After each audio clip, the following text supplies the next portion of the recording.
ช่วงจะได้เข็มขัดทองคำมาและที่ช่วงพ่อตาได้มาตอนนั้น เราขายแค่ไปแค่700,000เองพอเขาล้างเสร็จไปวางหน้าร้าน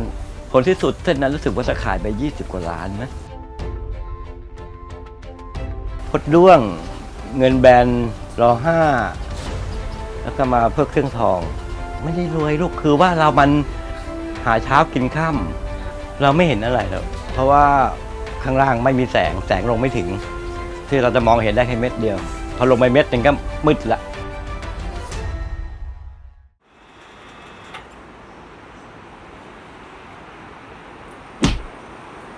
มีอยู่10 ครอบครัวที่เป็นประดาน้ำเพื่อนสมัยพ่อตาอะไรพวกนี้เขาก็มาดำน้ำด้วยเขามาขอดำน้ำด้วยอะไรพวกนี้พอเป็นเก่งแล้วพอสอนเก่งแล้วเขาก็ขยับขยายกันไปเริ่มอาชีพกันคนละครัวเรือนกันมันก็เลยกลายเป็น10 ครอบครัวลุงเป็นเขยแล้วก่อนแล้วพ่อของพ่อตาอีกทีเนี่ยเขาก็เป็นประดาน้ำเก่าอยู่จนพ่อของพ่อตาเขาเสียไปแล้วประมาณนี้เราก็มาดำกับพ่อตาช่วงกลางๆอายุเขาอะประมาณสัก50-40เราก็ดำมาเขามาตลอดจนนั้นเขาเสียไปแล้วเขาก็อายุ70 กว่าลุงก็เลยแยกออกมาลุงก็มาทำเองก็มาทำกับลูกชายสืบทอดอาชีพประดาน้ำมาเหมือนเดิมตอนนี้ก็เป็นอาชีพหลักอยู่นะก็ยังหาเป็นอาชีพหลักกันอยู่ถ้าเราใครก็ว่าเราไม่มีงานข้างบนนานๆเรารับครั้งหนึ่งบ้านเขาจะพังอะไรอย่างเงี้ยเขาก็จะมาหาลุงให้ลุงไปช่วยทำให้ลุงก็จะไปรับทำให้เขาพอเสร็จแล้วเราก็มาดำน้ำต่อ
หนูเอาแว่นมาใส่นั่นจางโลเอาไปเลยลุงให้เอาไปเลยกลับบ้านไปที่ระลึกเลยเราไม่เห็นอะไรแล้วเพราะว่าข้างล่างไม่มีแสงลงไม่ถึงเพราะความลึกของน้ำก็ดับ20 เมตรขึ้นไปที่เราจะมองเห็นได้แค่เม็ดเดียวพอลงไปเม็ดนึงก็มืดละเหมือนคนตาบอดอะเพราะเราไม่เอาไฟลงไปส่องเพราะมันอันตรายและมันขยะมันเยอะไม่เห็นก็คือว่าลุงใช้สัมผัสใช้มือสัมผัสแล้วเขาว่าใช้อาชีพคนตาบอดอะคือว่าคำอะไรทุกอย่างที่อยู่ในน้ำอะสัมผัสมือเราจะรู้หมดว่าเป็นอะไรหัวนี้ใช้มา10 กว่าปีแล้วคือว่าแบบมาจากสมัยรุ่นปู่อะสมัยรุ่นปู่เขาทำเป็นแบบเอาไว้แล้วเป็นหัวเหล็กมั่งเป็นทองแดงมั่งอะไรเราไม่ชอบเพราะเหล็กมันใช้ไปแล้วมันก็ผุจะเป็นทองแดงแล้วก็เวลาฝนตกแล้วก็เสียวตอนนี้อันนี้ประมาณ25 โลก็ส่วนใหญ่ที่ประดาน้ำที่นี่ทั้งหมดก็ลุงจะทำให้เป็นส่วนใหญ่จ้างให้ลุงทำเขาเรียกหัวครูนี่แหละก็ต้องคือว่าก่อนลงน้ำก็ต้องมีการสวดอะไรคาถาไหว้ครูอะไรกันทุกครั้งก่อนลงทุกครั้งก็ต้องว่าตอน1 วันตอนเช้าเราเห็นเนี่ยเฉพาะตอนก่อนลงแล้วก็ก่อนที่เราจะขึ้นเราได้เห็นน้ำเราก็จะรู้ว่าจะใกล้ถึงผิวน้ำแล้วเราจะได้ขึ้นช้าหน่อยเราจะได้การกระแทกไม่ผมเห็นมีพระตรงนั้นด้วยลุงมีพระเขาอยู่ด้วยมีนิดนึงเพื่อความสบายใจ หัวครูที่นี่ผ่านวิธีการครอบครูมาแล้ว คือว่าจะไม่เดินข้าม คือว่าสายยางตัวนี้ต่อมาจากปั๊มออกซิเจนคือเป่าลมเข้าไปในหัวก็ลมก็จะมาออกดันน้ำข้างในออกน้ำจะไม่เข้าน้ำจะอยู่แค่คอเราเนี่ยเราก็หายใจปกติธรรมดาแล้วก็มันจะเป่าออกตรงรูนี้จะเป็นรูที่ลมออกรูที่เป็นลมออกที่จะมาเข้าก็จะมีตัวกระบังเอาไว้ไม่ให้ลมมันพ่นใส่หน้าเรามีกระบังเอาไว้ให้ลมมันหมุนวนอยู่ในหัวมีแต่แรงกดของน้ำแรงกดของน้ำเราใช้วิธีว่าไล่อากาศจากในร่างกายเราออกเพื่อลดแรงดันของน้ำบางทีอยู่ในน้ำปล่อยหัวอย่างเดียวด้วยหัวจะลอยไปอยุธยากลางวนอยุธยาเวลาวัดพนัญเชิงนะลงก็ไปลุงไปดำมาแล้วบางทีเราอยู่ที่นี่เราไปพักแรมที่นู่นเลยไปกินนอนอยู่ในเรือก็ไปดำมาเป็นเดือนที่นู่นเราจากนู่นมาแล้วก็รู้จักทุกโค้งว่าโค้งไหนมีของโค้งไหนไม่มีของอะไรพวกนี้ก็จะมีคันขวางแม่น้ำอย่างเงี้ยมีแค่เป็นโคกดินอะโคกดินแล้วพวกหินอะไรพวกนี้พวกเศษหม้ออะไรหม้อแตกอะไรพวกนี้แล้วขวาเป็นคันเราก็จะมาหาของทำหน้าคันก่อนเลยพอเราไปคันเจอพวกเอาทีเราจะหาพวกถ้วยชามเราโดดมาหลังคันเลยเพราะว่าพวกนี้จะปิวมันอยู่หลังคันมันจะกักอยู่เมื่อสมัยก่อนตัวนี้มันเป็นท่าทรายก่อนที่เขาจะมาทำป้อมเนี่ยจะเป็นท่าขึ้นทรายก่อนตรงนี้มันจะเป็นลงเลื่อยตรงเนี้ยจะเป็นลงเลื่อยลงสีอยู่ตรงเนี้ยอยู่แถบบริเวณแถวเนี้ยนี่มีแถวนี้ทั้งแถวลูกมีแก้วแหวนเงินทองผมมีของหมดแถวเนี้ยนี่เราไปหาของมันไม่ได้มารวมมันไม่ได้รวมกลุ่มไงมันกระจายอยู่ทั่วไปหมด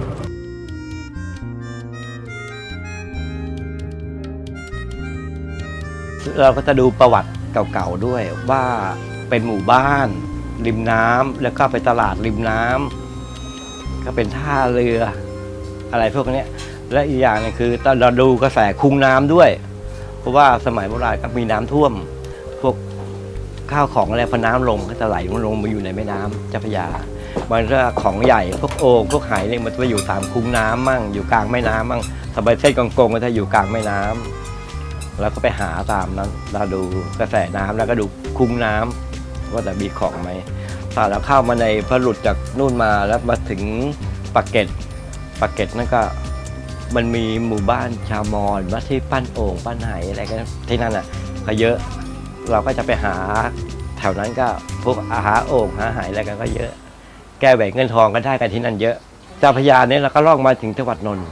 จากปากเกร็ดแล้วล่องถึงจังหวัดนนท์แล้วก็เราก็ดำมาทุกคุ้งทุกโค้งอะไรพวกนี้เราก็จะรู้พื้นที่หมดตรงไหนมีของไม่มีของแล้วก็ดำล่องมาถึงสะพานสังฮีเราเนี่ยสะพานกรุงทนเนี่ยแล้วตอนนี้ไปดำทั่วไปหมด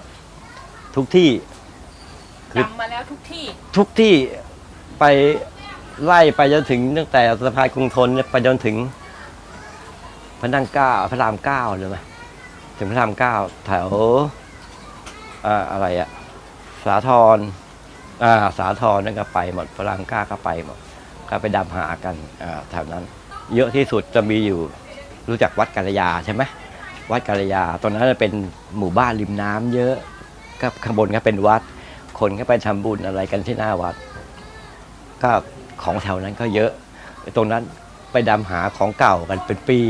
แล้วก็เลาะล่องไปหน่อยก็จะเป็นวัดสันตครูซล่องหน่อยตรงนั้นก็จะเป็นแพขายของขายอาหารและพวกสมัยชาวโปรตุเกสที่มาอยู่ในเมืองไทยอ่ะตอนนั้นก็จะมีขวดเหล้าของฝรั่งแตกเยอะแล้วก็มีของเก่าโบราณก็เยอะ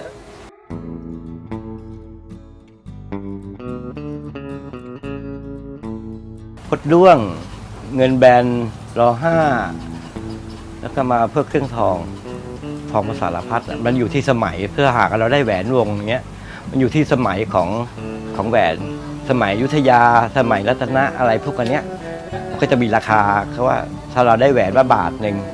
ถ้าหากว่าในราคาบ้านเราก็ธรรมดาเนื้อทองก็ราคา20,000ถ้าเราได้แหวนสมัยลึกๆสมัยนั้นเราก็จะบวกเข้าไปอีกเท่าตัวหนึ่งถ้าหากว่าเราไปหาอยู่ก่อนแล้วอย่างเงี้ยเราไปลงที่เดิมอย่างเงี้ยที่เราได้ของอยู่ก่อนแล้วเราก็จะไปลงซ้ำอันนั้นความหวัง 90% ที่เราจะได้ของถ้าหากว่าเราจะไปหาที่ใหม่ๆอะไรพวกนี้เราก็ยังไม่ทราบเราก็ต้องหาที่ไปเรื่อยถ้าหากว่าเราไปก็ไปเจอจุดที่มีของก็จะได้เยอะที่ได้มีเงินพดด้วงแล้วก็ชามสังคโลกโอ้โหมันได้เยอะอ่ะก็พ่อตาใช่ไหมสมัยที่ดำกับพ่อตาอยู่เข็มขัดทองคำเส้นหนึ่งเข็มขัดไปป้องแล้วมีลวดลายส่งช้างแหละไม่ได้รวยลูกคือว่าเรามันหาเช้ากินค่ำแล้วก็นานๆเราไปฟุกทีนึงเราก็ขายไปแล้วก็ว่าช่วงเดือนนั้นอ่ะปีนั้นเราก็เขายังชั่วไปหน่อยหนึ่งคือว่าเราไปขายช่วงจะได้เข็มขัดทองคำมาแล้วที่ช่วงพ่อตาได้มาตอนนั้นเราขายแค่ไปแค่700,000เองแค่700,000เส้นนั้นอ่ะพอเขาล้างเสร็จไปวางหน้าร้านเขานะวางปุ๊บฝรั่งเดินมาเห็นที่หน้าร้านเขาให้5 ล้านแล้วของไม่ขายอะเราก็ยังนั่งในร้านอยู่เลย ตรงนี้ฉันได้5 ล้านนะ ผลที่สุดเส้นนั้นรู้สึกว่าจะขายไป20 กว่าล้านนะเส้นนั้นเป็นเข็มขัดที่มันสมบูรณ์เนี่ยแล้วมีลวดลายเก่าของมันมีทั่วแม่น้ำเจ้าพระยานะลูกเราหาไม่หมดหรอกกลางทั้งแม่น้ำเจ้าพระยาเพราะเรามองไม่เห็นของในแม่น้ำเจ้าพระยาเนี่ยเยอะมากแต่ครั้นี้ว่าเราจะไปโกงกระจุดเขาตรงไหนเพราะเราไม่มีฟิกัดไม่มีอะไรคือว่าเราจะลงหาสุ่มไปเรื่อยๆทีเราก็จะรวมกันหลายๆลำก็จะหากันไปพอไปเจอที่เราก็ไปรวมกันนั่นแหละเมื่อสมัยที่ลุงยังรุ่นอยู่ก็จะมีพ่อค้ามาถึงบ้านตอนเย็นๆทุกวันตอนเย็นมารับซื้อแต่สมัยนี้เขาไม่ค่อยมาแล้วเพราะเราไม่ค่อยได้ขายเขาเราจะไปขายให้พ่อค้าอยู่ที่ร้านหรือว่าแถวสวนรู้จักอะไรพวกนี้ที่รู้จักกันแล้วเราก็รับซื้อของเก่าเราพวกเงินพดด้วงเงินแบนเนี่ยพวกแหวนทองอะไรพวกนี้เขาก็จะรับซื้อเราก็ไปหาเราก็อยู่ไม่ไกลเท่าไหร่จากจุดนี้ไปถ้ามีของแพงๆจริงแล้วก็โทรศัพท์ยิ่งจะเขามาเขามาดูเอง เขาก็มาดูเองว่าประเมินราคาว่าเท่าไหร่ได้วันนั้นขายวันนั้นเลยปะจะได้วันนั้นถ้าหากว่าเรากลับบ้านไม่เย็นมากแล้วก็โทรไปหาเขาก็มาเลยมีรับจ้างพวกอาทีไปจักเรือยนต์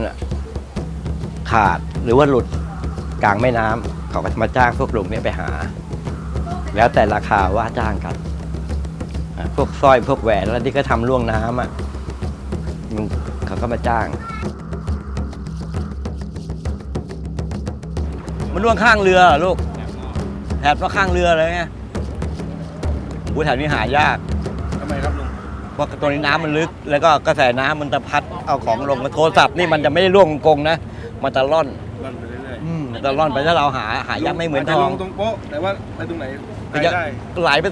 มันรอดไปตรงไหนเราก็ยังไม่รู้กันไงไม่เหมือนทองจมจมแต่ก็ดูกระแสน้ำถ้าน้ำนิ่งๆมันก็อยู่รั่วตรงไหนอยู่ตรงนั้นอันนี้โอกาสจะเจอกี่เปอร์เซ็นต์ลุงโอ้โหนี่90% นะที่เราจะได้ของส่วนใหญ่เราจะได้กันส่วนมาก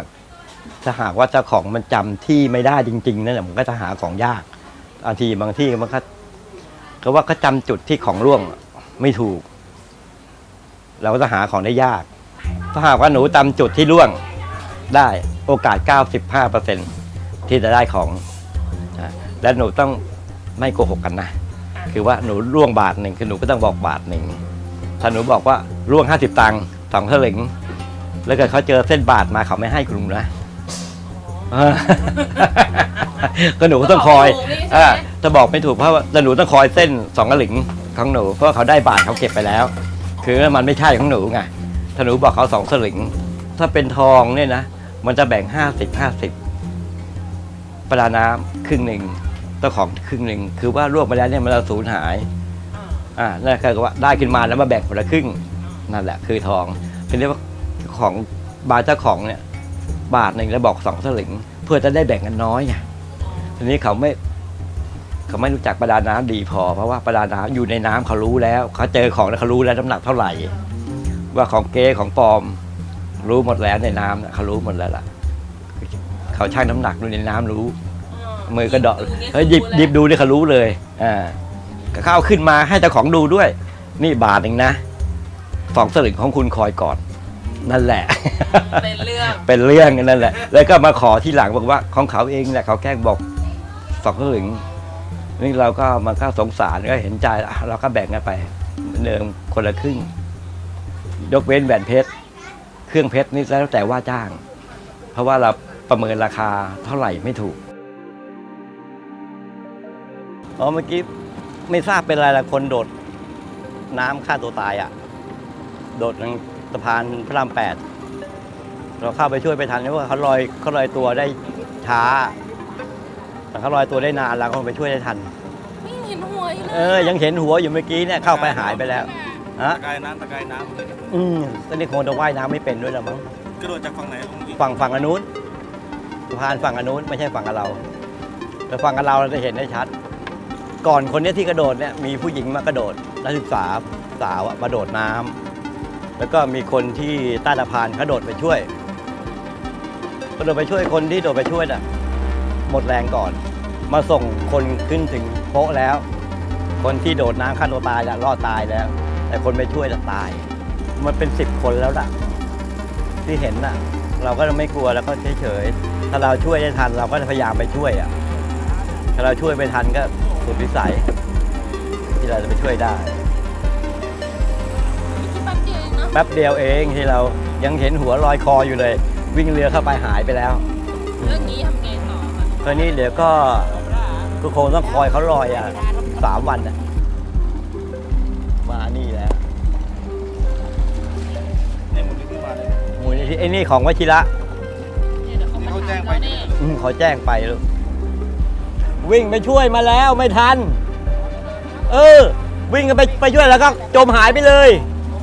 ไปช่วยก่อนแล้วเสาธงที่2พี่เขาตะเวนคืนเนี่ยโอ้เราก็ต่อสู้กันมาต้องหลายครั้งนะตอนนี้เราสู้รัฐบาลไม่ได้ไงแต่เราอยู่มาที่เนี่ยเกือบ100 ปีแล้วล่ะสมัยปู่ย่าตายายสมัยทวดนั่นแหละก็อยู่กันตรงเนี้ยเราก็อยู่กันเพราะว่าเราก็ถ้าว่าเราเป็นที่บุกรุกเราก็ใช่เพราะเราไม่มีหน้าโฉนดอะไรที่ดินก็ถ้าเราย้ายไปทั้งชุมชนทั้งหมดเลยแต่พอชุมชนของลุงนี่ก็จะไปอยู่ที่บางกลางจังหวัดนนท์ตอนนี้กำลังดำเนินการซื้อที่กันอะไรกันให้ทางพช.ศูนย์พัฒนาการชุมชนมาช่วยคือว่าในสัญญาของในชุมชนลุงกับรัฐบาลคือว่าที่ใหม่เสร็จพร้อมจะเข้าไปอยู่อาศัยเราก็จะรื้อไปทันทีนะเพราะตอนนี้มันก็จะเพิ่งจะเริ่มซื้อที่ยังไม่ได้ถมหรือยังไม่ได้เริ่มปลูกสร้างก็คงอีกเกือบปีแล้วคงเราต้องอยู่จุดนี้ลูกเอาเรือจอดไว้ที่นี่ทำที่เอาเรือจอดเอาไว้ว่าพอถึงไม่ได้เราก็ขึ้นรถกันมาก็มาลงเรือที่นี่เพราะที่นี่เป็นจุดรวมคือตรงนี้ปัญหาของง่ายที่สุดและการเดินทางนี่มันใกล้ในแม่น้ำเจ้าพระยามันใกล้สุดเพราะว่าเราอยู่ที่นี่มันมานานแล้วจนเราชินแถวนี้ทั้งหมดเรารู้ว่าเราจะออกเรือไปปุ๊บเราจะไปทางไหนไปเหนือไปใต้อะไรพวกนี้เราก็จะรู้หมดพอบอกว่าไปวัดกัลยานี่เราคำนวณระยะทางใช้เวลาเท่าไหร่เรารู้หมดทีนี้ถ้าย้ายไปอยู่บางกลางนี่มันจะลำบากเพราะเราต้องขึ้นรถมาจะหาเรือเราตรงนี้แล้วถ้าเรือเราอยู่ตรงนี้ถ้าหากว่าเรือเราถ้า60%เรายังโอกาสที่มันรั่วหรือว่าจมนี่มันจะมากแต่เราก็ไม่ได้อยู่ดูแลอะไรพวกนี้คือว่าเราสมมติว่าเราอยู่ที่นี่เราอยู่กับเรือเรามองเห็นเรือคือเราดูแลเรือได้ตลอด24 ชั่วโมงแล้วเกิดมีพวกลักเล็กขโมยน้อยมายกเครื่องเราไปตัวแล้วก็จบละ ถ้าท่านผู้ชมชอบเรื่องราวสนุกสาระดีในสไตล์หนุ่มคงกระพัน Official นะครับก็สามารถดูต่อได้เลยครับนี่กดตรงนี้ครับดูต่อได้เลยเรื่องนี้ก็สนุกนะครับและถ้าหากอยากเป็นกำลังใจให้กับหนุ่มคงกระพันนะครับก็สามารถกดติดตามได้เลยตรงนี้กดเลยนะครับและถ้าหากอยากให้ผมยิ้มทั้งวันนะฮะกดกระดิ่งเลยผมจะไปหาท่านผู้ชมทุกวันเลยครับ